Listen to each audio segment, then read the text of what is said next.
And welcome into a victory edition of Spits and Suds. I'm Gavin Spittle of 105.3 The Fan. Should we just call this Welcome into the Mikko Rantanen Show? I'm Gavin Spittle of 105.3 The Fan. 8 more years of this beautiful elite player. Who cares what happens 6 years from now if he's on the downside of his career? You know what? Let's soak this in. A goal and 2 assists as the Stars go up 2-1 in the Western Conference second round right here at the AAC as they beat the Jets by the score of 5-2. Let's talk about it. You guys obviously excited about it, showing me your Frosties, asking your questions, opinions. Let's start, by the way, happy Mother's Day to all. You guys are part of the reason that we are Stars and hockey fans. We talk about the dads, but it's also the moms. It's a joint effort.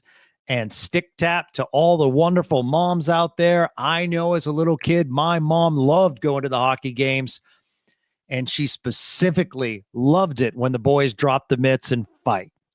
So maybe that's where I get it from. Maybe that's where my physicality comes from. Probably not from dad. It comes from mom wanting the players to get physical.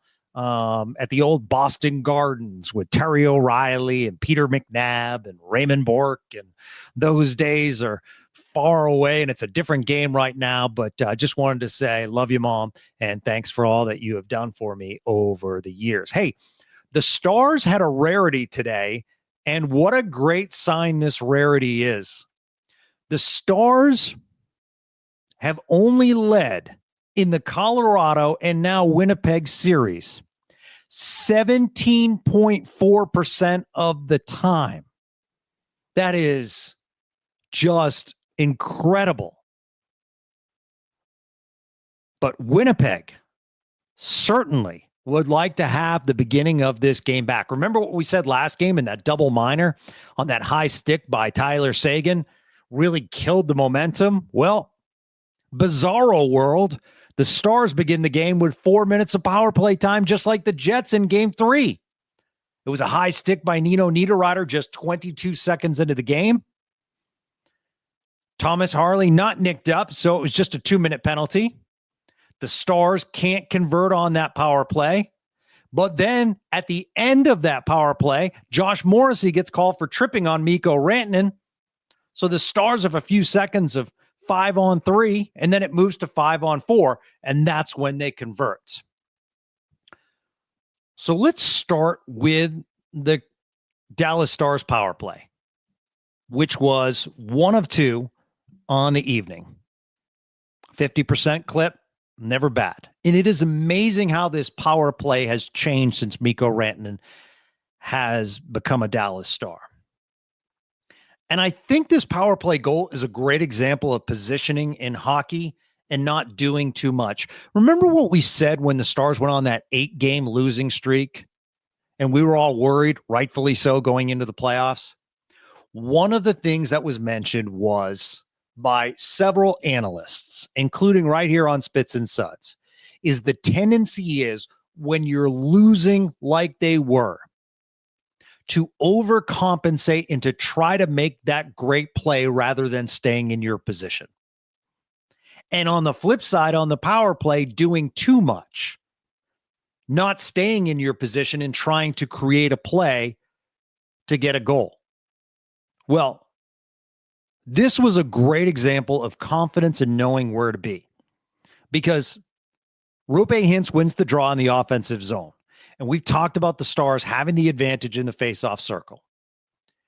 So what that allows is Dallas to set up, because immediately the puck goes to Matt Duchene, and he does a real nice job. It won't show up on the score sheet, but just a nice job of passing it off the side wall back to the point. And that forces Winnipeg into their diamond power play defense. But the Stars don't just wait. It's immediate puck movement. And as soon as Matt Duchene passes, he releases and moves to the left side of Hellebuck. As soon as Wyatt Johnston passed the puck down low, he moves to the right side of Hellebuck. So Duchene and Johnston are parallel to Hellebuck on either side of the net. So the Stars have two players that are at the goal mouth for a pass or a rebound. And because of that, when the puck gets to Mikko Rantanen, who, by the way, best passer on the Stars, hands down.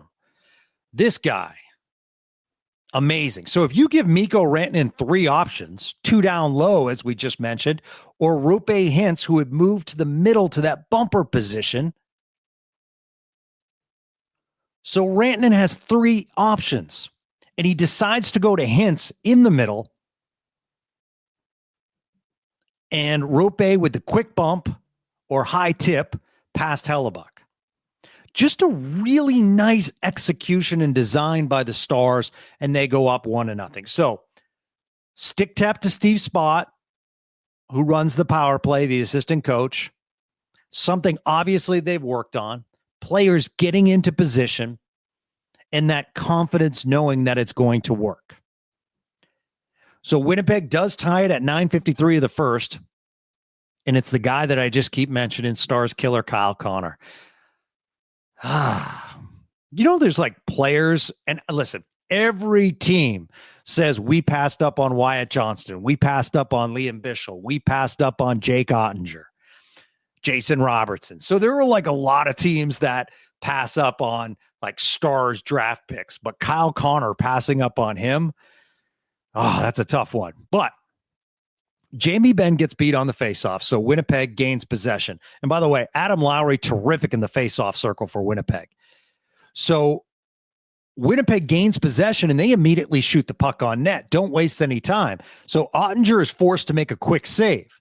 Now, the puck goes out to Wyatt Johnston, and he has position to clear the puck. But credit to Mark Scheifele, and this is when Winnipeg uses their weight, because he muscles Johnston off the play.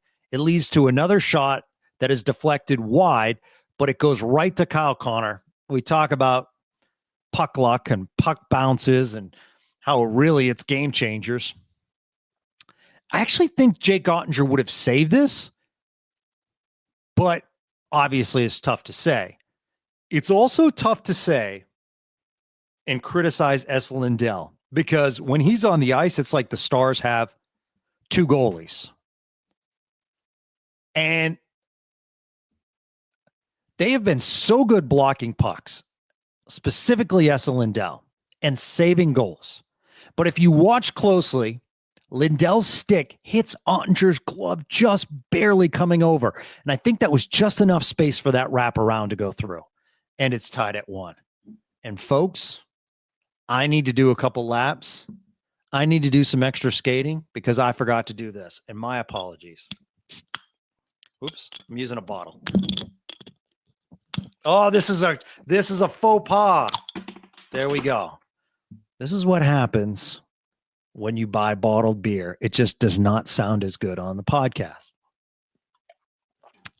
But it does taste delicious. Okay, so then it's 1-1. This period had 4 penalties, and honestly, there could have been a lot more. Did Rantanen get tripped by Morrissey on that power play that the Stars scored? His stick certainly hit the shin guards as he was spinning.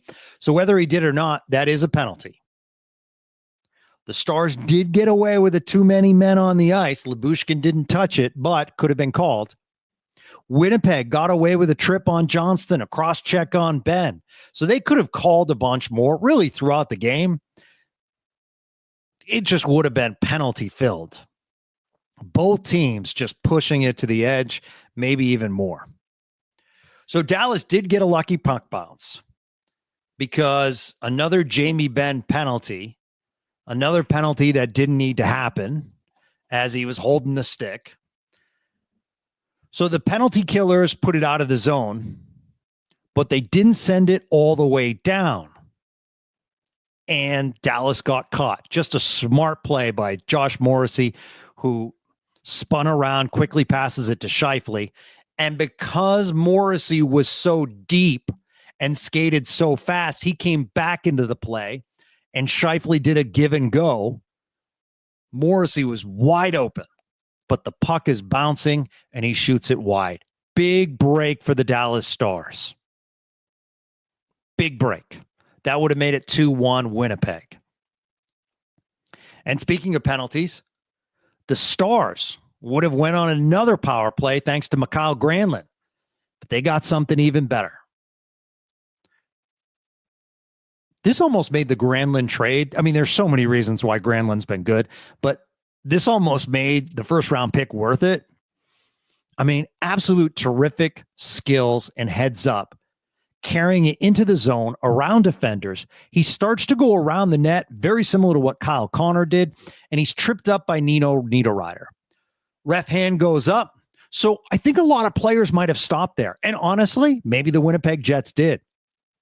Because Granlund's on his knees, but he never hesitated down on his knees. He somehow throws a beautiful saucer of a pass to Thomas Harley, who throws a wrister glove side. Hellebuck screened by his own player. It finds space in the net. What an effort at a timely time by Mikael Granlund. 2-1 Stars. Thomas Harley with the goal. Goaltending wise, I thought actually Ottinger and Hellebuck made some solid saves in the second period. The Jets did break through, tie the game. Lowry wins the faceoff. As I mentioned, he's been terrific all night. The Jets start the cycle. My goodness, Josh Morrissey. And I know Stars fans don't want to hear this, but I have Josh Morrissey among the best in the Central Division. Just an amazing deke on Colin Blackwell, which opened up a passing lane to Nino Niederreiter. Open side, buries it home, 2-2. I mean, credit to their captain, Adam Lowry, who not only won the draw, but won the puck in the corner, got it back to the point. They end up getting into Morrissey. Just a real nice play. That's Winnipeg at its finest, grinding in the Stars' offensive zone, winning the puck battles, being heavy, but also showing a nice skill set. So towards the end of the second, Mikko Rantanen gets called for tripping, and it's at 2-2. His stick did get caught in the legs, but this won't show up on the score sheet. But at this time, with 2-2 and some momentum going Winnipeg's way, Stars did a great job on that kill and halt the Jets from scoring. Sam Steele, Colin Blackwell, Ilya Lyubushkin, Esa Lindell. Great job by those guys. So Dallas, after two periods, getting into the middle with more high danger chances by a big margin over Winnipeg. Let me say that again, because those are two keys to this game and this series. Remember what we said after game two.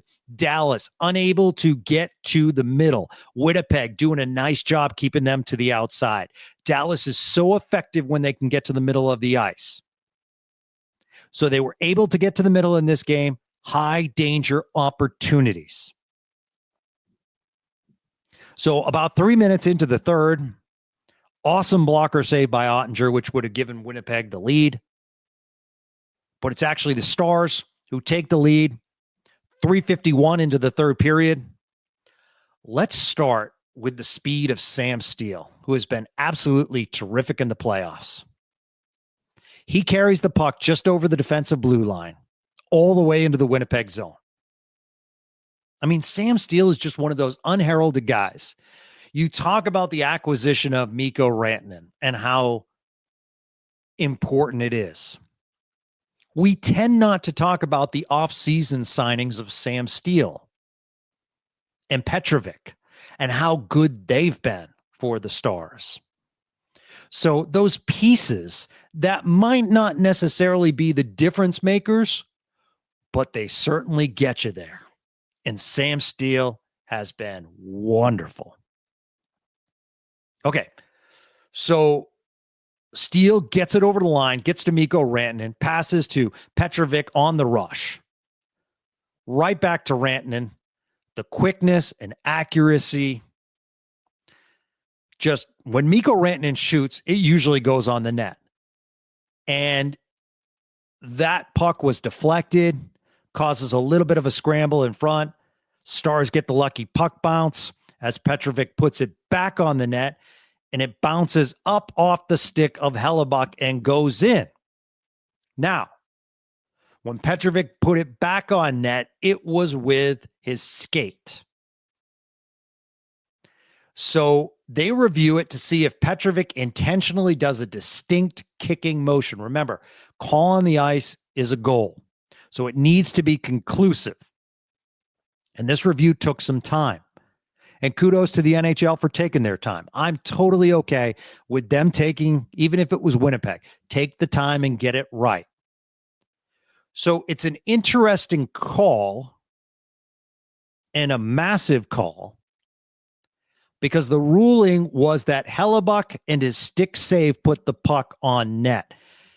The way I saw it was Petrovic was trying to kick it back to his stick for a shot, not kick it into the net.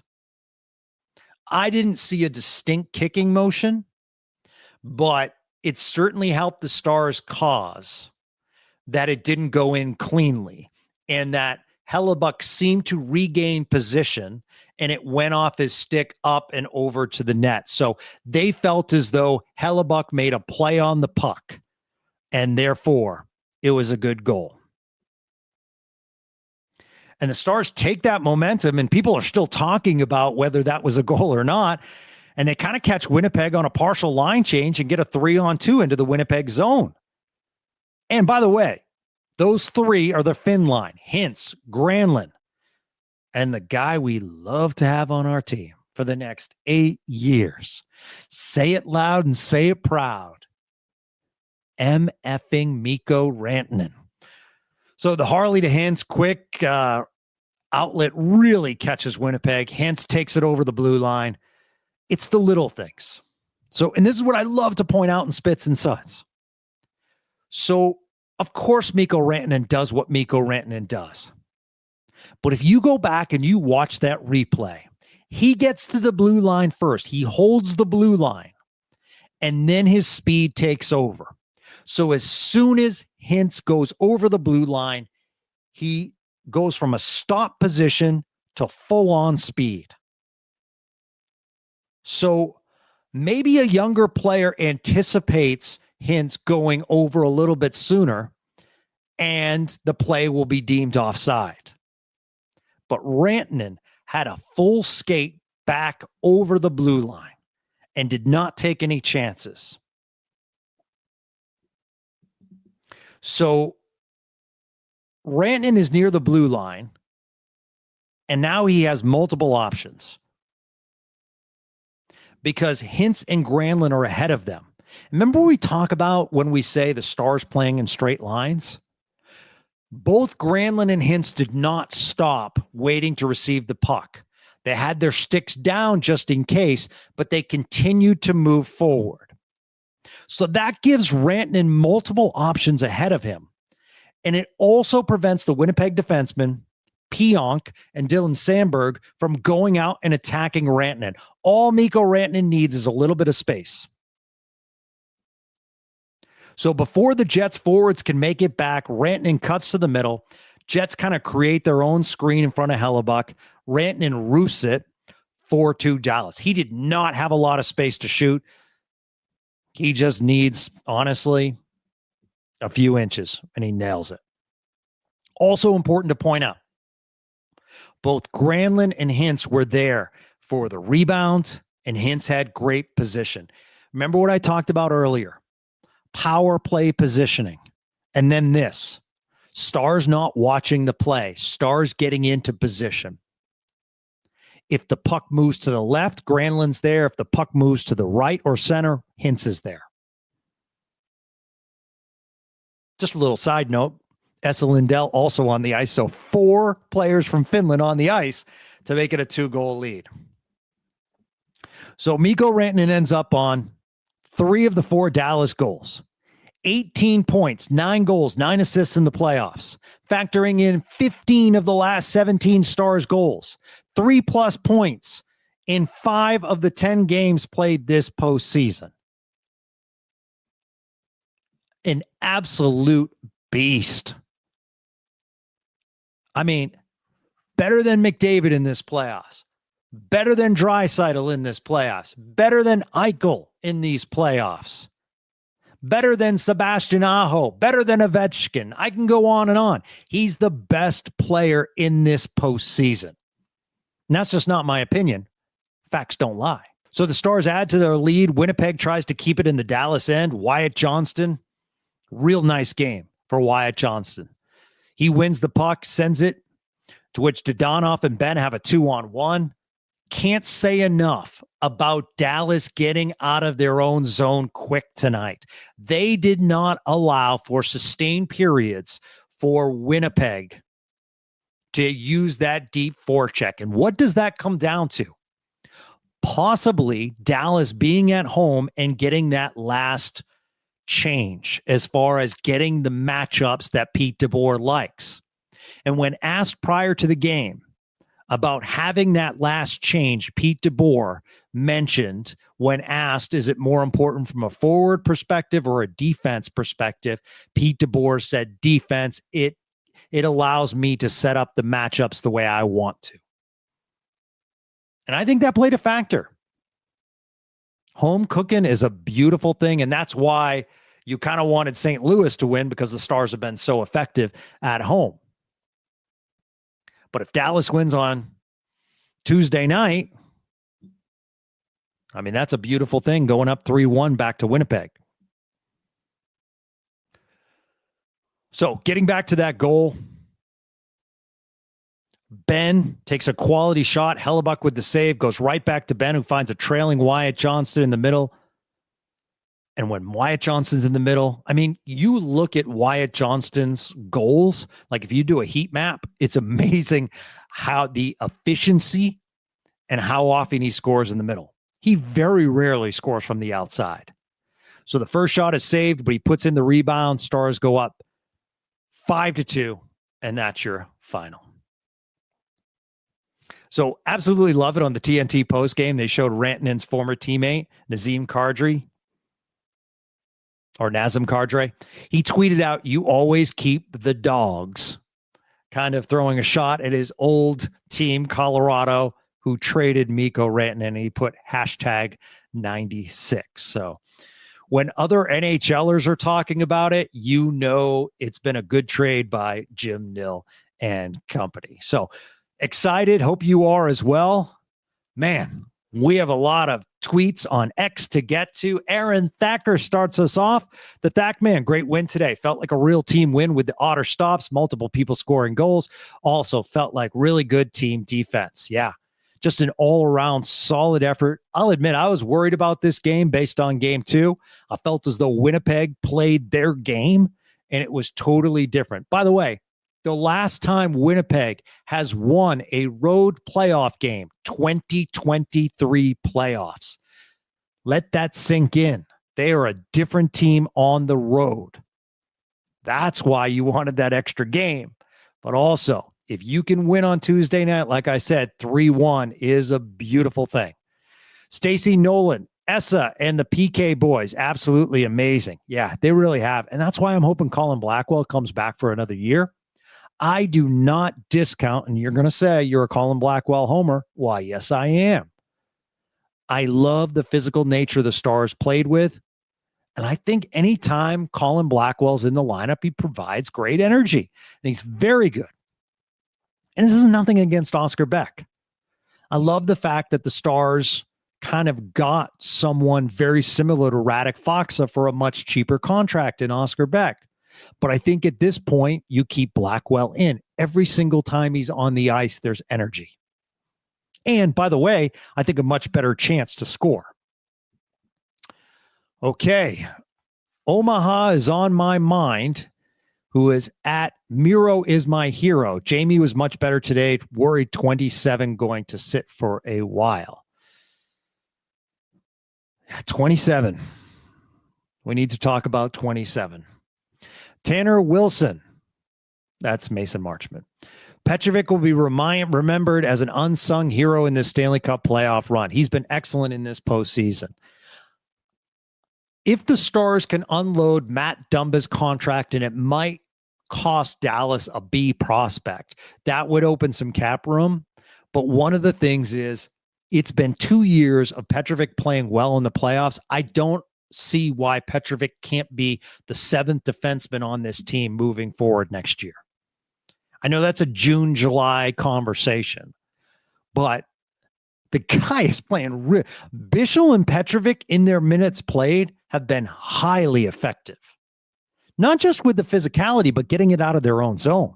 Like, you can be physical and still struggle to get it out of your zone, but they've done a nice job. I don't see them as a liability on this ice, this pairing. Dylan Moreland, great win, but Ben has continued to contribute very little besides silly penalties. Thankfully, Mikko, Otter, and Wyatt continue to be excellent. You know, I thought Jamie Benn on that 2-on-1 played it well. I actually think he was pretty fired up after that penalty. He looked a lot quicker, but I hear what you're saying. I mean, I hate to dog a captain. I mean, only 12:43 on the ice, partly because, he's not really playing a lot of power play minutes anymore. And if he's in the penalty box, he can't be on the ice. So differing factors. But no, I certainly hear you. But someone asked me earlier, Ben should sit. And my question is who are you putting in to replace Jamie Benn? Personally, I think it's a hard argument to say Maverick Bourque would be better suited on the ice than Jamie Benn.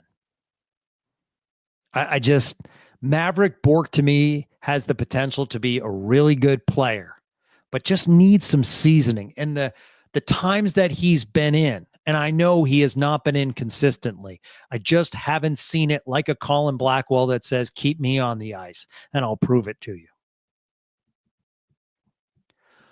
Okay, let's see. We have New Metal Alchemist. Is Mikko Rantanen the Corey Seager of the Stars? Wow, well, let's hope so. Let's hope so, my friend, because he does come up similar to Corey Seager at big moments. And that's what elite players do. That's why they went and got Corey Seager for the Texas Rangers. Logan Onyx, victory strip steaks, reverse seared in honor of Mikko Rantanen. Man, those look delicious with the pepper seasoning. Wow, nice sear on those. Those are making me lick my lips, so to speak. Michael says, with Pete rotating Mikko on the fourth line, could you see him going 11-7 to get Miro back in? Well, it's interesting that it wasn't today that Mikko Rantanen was ruled out. It was prior to that. Sorry, that Miro Heiskanen was ruled out, not Mikko. No, I'm getting my fins mixed up. So I thought the early call on the Miro Heiskanen, he's not going to play, was kind of interesting. We don't know what's going to happen Tuesday night, but now we're entering game 4. So I would say back to you, Michael, I think first they have to determine that Heiskanen's a go, but I think they just keep, I don't think they go 7 defensemen. Although, once again, Petrovic is fighting hard to stay in this lineup. But who are you going to take out? You're not going to take Lyubushkin out because he kills penalties. Cody Ceci has been fine, even above average. Obviously not Esa Lindell, not Bischel, not Harley. So you have to take someone out. Miko Doncic still counts as a Frosty.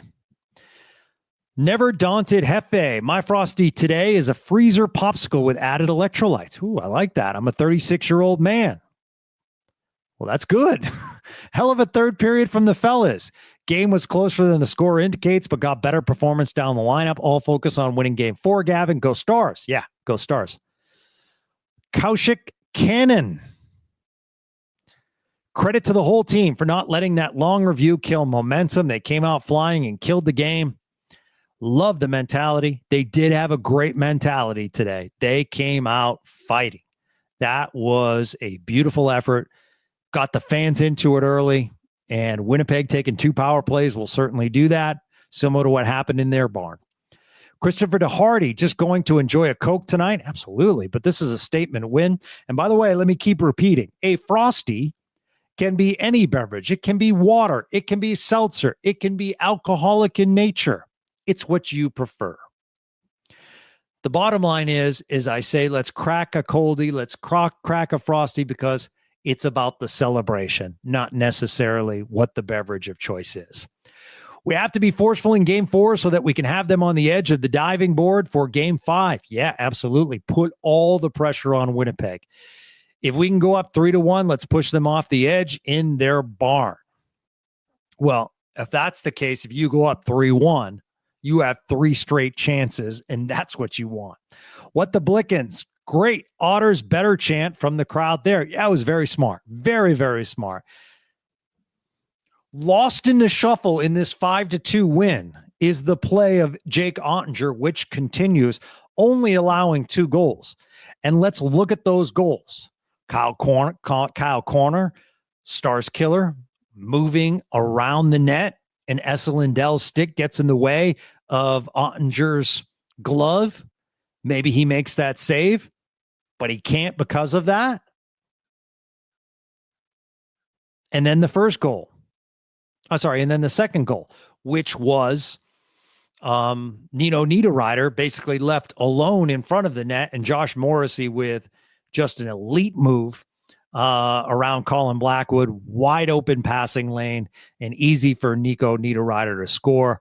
Jake Ottinger, nothing he could do about that. Those were the 2 goals. But he stopped everything else. So kudos to Jake Ottinger. Just been terrific in these playoffs.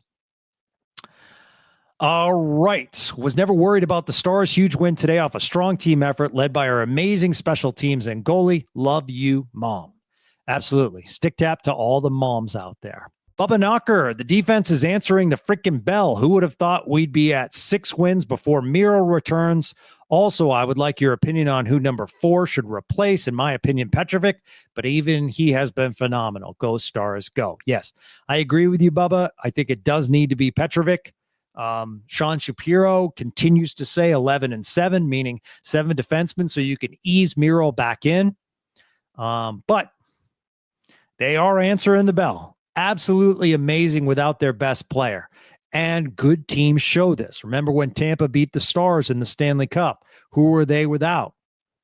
They were without Kucherov for a number of games before the playoffs, and then they were out with Steven Stamkos, who made an appearance. So good teams find ways to win and overcome Stars being out.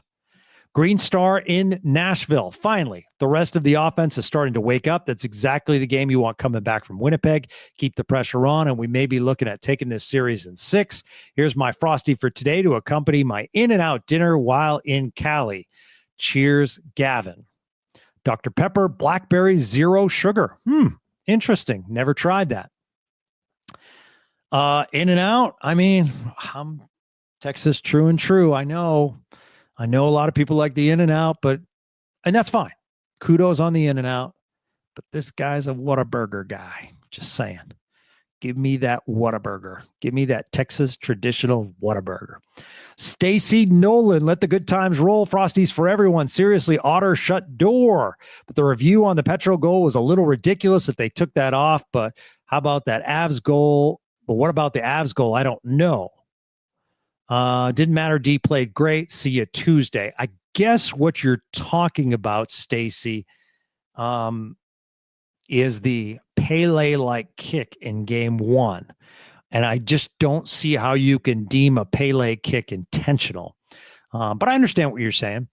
I thought it was definitely reviewable today. And I like that they took their time. And upon review, you really could see, in my opinion, that Hellebuck did have the time and he made a play on the puck and he made a save, which happened to bounce over his stick and go in the net. So it actually made contact with the stick, and that's why it bounced up. So they felt, and I agreed, that Connor Hellebuck, it was an own goal. All right, Nina says, so great to see the fire back in our guys' bellies and getting a definitive win on home ice.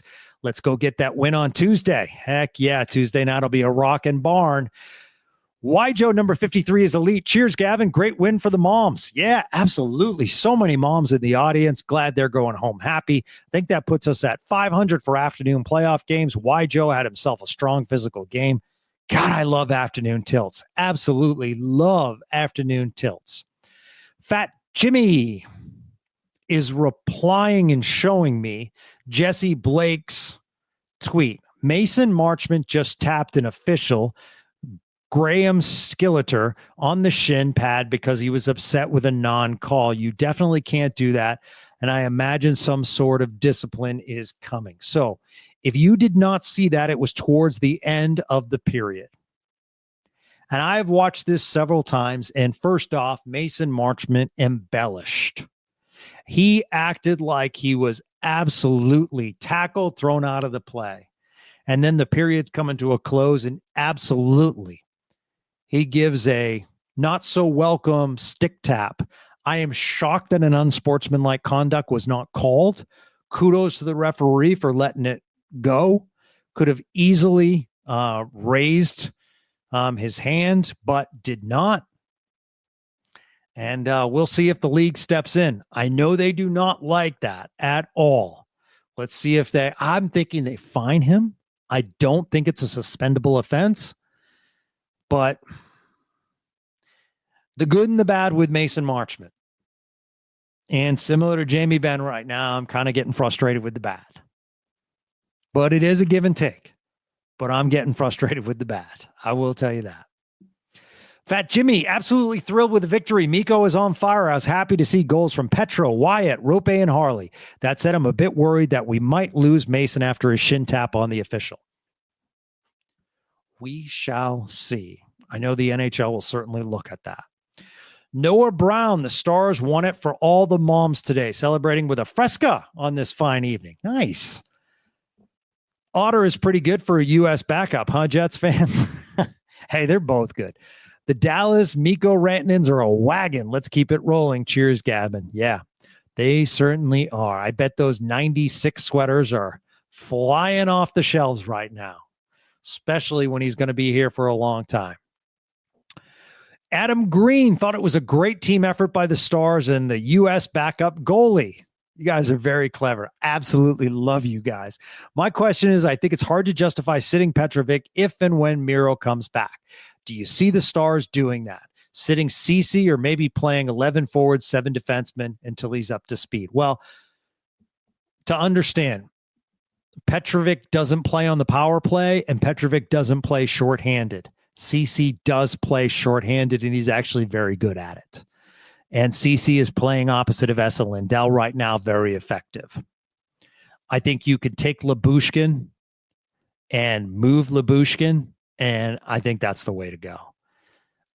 I'm not saying anything negative about it's like Oscar Beck. Oscar Beck didn't do anything wrong to be removed.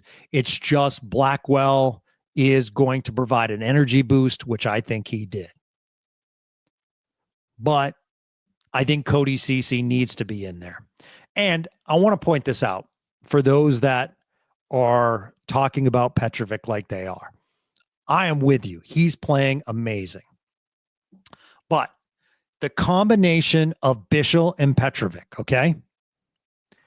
Petrovic, 14-14 on the ice. Bichel, 14-01. Okay, so take Petrovic specifically as far as him coming out of the lineup. 14-14 time on ice with 18 shifts. Cody Ceci, 21 minutes, 18 seconds. So 50% more ice time. 50% more shifts on ice with 27. Okay? Cody Ceci with 2 shot blocks. And Petrovic had 1. So if you take out Ceci, are you going to have Lyubushkin move up, who had 18-22 on the ice? I mean, you are taking a guy who had the 3rd most defensive ice time out of the lineup. And he hasn't shown why he would be taken out of the lineup. I think Cody Ceci absolutely has to stay in there. I understand the limited minutes that Petrovic and Bichel have had on the ice, extremely effective. But you have to understand as a third pairing, they are playing 50% less than most of the other Stars defensemen. So for those reasons, I hope that explains why, if you don't go 11-7, why Cody Ceci and Lyubushkin, once again, Lyubushkin kills penalties as well, why these guys have to stay on the ice. Okay, Sam Green, really nervous on the whole Marchment debacle, gaining a lot of national attention in a hurry, as it probably should. Yeah, listen, it needs to. I'm not here to defend Mason Marchment. He tried to sell a penalty. He's lucky that wasn't called embellishment. But then to go past the referee and give that stick tap, that's just not good. We have to be better mental fortitude, or we have to have better mental fortitude. I agree. Otter's better chant in person was amazing. Cheers. I'll drink one for you when I get home. Heck yeah, Sam. Drink it up. Husky says Otter's better. Otter's better. Otter's better. No major complaints from me today. Glad this was a collective team effort today. Hopefully it stays this way. Game 4. Time to crack open victory, Dr. Pepper. Number 6. Time to get a new 6-pack for you, my friend. All right, William. Fun game. I am feeling good, but can we stop playing the Miro playing or not playing game at this point? Just rule him out. I think if doctors clear him, he'll be in, but I think they're going to be cautious. And specifically without Pete DeBoer holding practices to give his time enough rest, that also does not give Miro Heiskanen practice time with his teammates. So factor that in as well. Brian Schofield, not to take away from team on ice, but pretty cool moment during the third period when a faceoff was in neutral zone and 5 to 6 fans were wearing number 4 jerseys. What's this team going to look like with him back in the lineup? I think if Ford returns to 100% full strength, I think it's going to look really good. Now, I do think Stars fans have to be patient and can't expect like instant greatness. If anyone's going to do it, it's Miro Heiskanen. But look, it's taken Jason Robertson some time to get up. Craig Ludwig once told me, there's preseason speed, there's regular season speed, and then there's postseason speed. And it gets much faster as you enter these levels. So right now we're in the fastest level, and you're asking a guy that has been out for a long period of time to come in and just fit right in.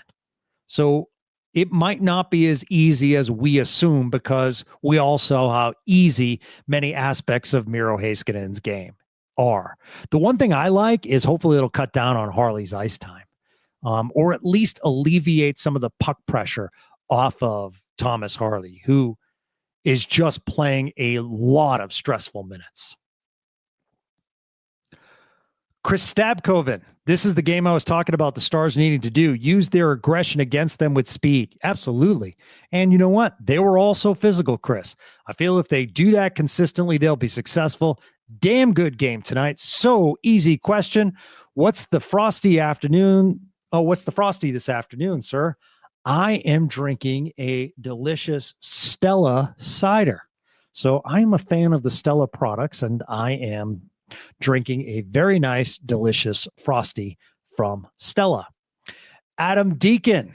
Hey, Gavin, enjoy your frosty, my friend. That's much more like it. Blackwell makes a difference to this team. Look more solid and physical. Yep. I am the Blackwell homer, and thanks for jumping on that bandwagon. I appreciate it.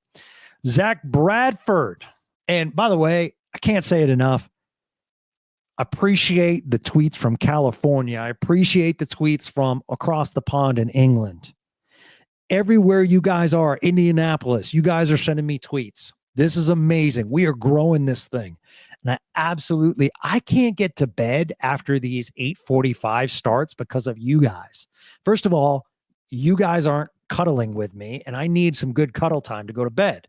Second,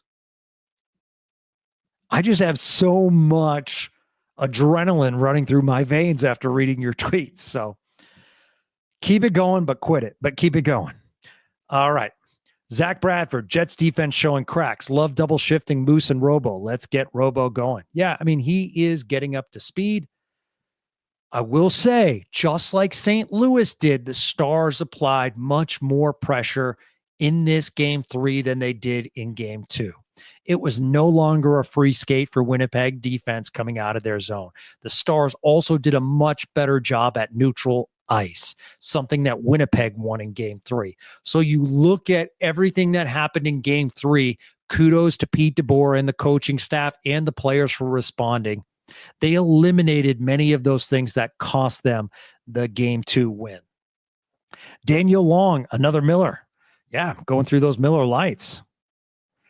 Nice. Kenny Chadwell. Can't remember watching someone just take the playoffs over like Mikko Rantanen has done this year. He is unreal. Yeah, really is. Absolutely is. All right, Crow Wi-Fi with another question. If the Stars had traded Maverick Bourque instead of Logan Stankoven, would Stankoven been scratched as often as Bourque has been in the playoffs? I don't think he would have been, because I think he could have played on that fourth line. First, let's talk about Logan Stankoven getting traded and why he got traded to Carolina. This is the player that they wanted. There's a reason that Logan Stankoven has been getting top line minutes for Carolina and has had a couple of goals. And Carolina, man, they're on a heater right now. I mean, they're glad they got rid of Mikko Rantanen. I know that sounds weird, but they are glad that their team has really gelled. So with Logan Stankoven, he's very good in the corners as far as releasing the puck, and he's very good at two things: deep forechecking. But if the defenseman gets out, Logan Stankoven is one of the better young players in this league as far as trailing the play and picking the puck and sending it the other way. All the things that I mentioned are what Carolina does. So Logan Stankoven is in a perfect place, just like Mikko Rantanen is in a perfect place in Dallas and in Carolina. So to kind of answer your question, my friend, they wouldn't have gone out after Maverick Bourque. Maverick Bourque's a different player. But I guess if Stankoven was still here, I think he'd be playing. All right. And narrator RN says franchise cornerstone in Miro Heiskanen. He's not coming back until he's 95% or Dallas is facing elimination. All right. So that is your amazing tweets. And you know what? They keep coming in. So we'll keep going. Millsy, cheers. Great team win. I love the resolve. Jake was great. Mikko is a legend. Shout out to Petrovic for just being the guy that is hidden until the playoffs. I am an old-fashioned. Oh, wow. So Millsy is drinking an old-fashioned, which if you make an old-fashioned right, it's delicious. But if you have a bartender that makes an old-fashioned too sweet or too much liquor, an old-fashioned to me needs to be perfect. Just like a Mikko Rantanen. That's what they should call this drink, a Mikko Rantanen. Because when you have an elite drink like an old-fashioned, it's delicious. And not only that, he's featuring it with an orange peel, which is what you're supposed to do, and the round ice cube. I mean, Millsy, little cocktail specialty, man. I might need to come over so you can make me one of those. That's an absolute beauty. Hey, you guys are absolutely amazing. We're going to pump out a lot of podcasts this week. We had some great podcasts last week. We're going to keep pumping them out because this series is so much fun. So we'll have some great reviews. We'll have our Spits and Suds contributors on all week long. We'll talk to Connor Harabchek and get the Winnipeg perspective so you guys can hear what's also happening in Winnipeg. So all that is coming up next week as we make our way to game number 4 on Tuesday night. Here we go, Stars fans. Once again, happy Mother's Day. Thank you, moms, for all that you do. For the amazing producer, Gregory Finley, who makes this happen, I'm Gavin Spittle of 105.3 The Fan. Until our next podcast, have a great day, everyone. Go Stars.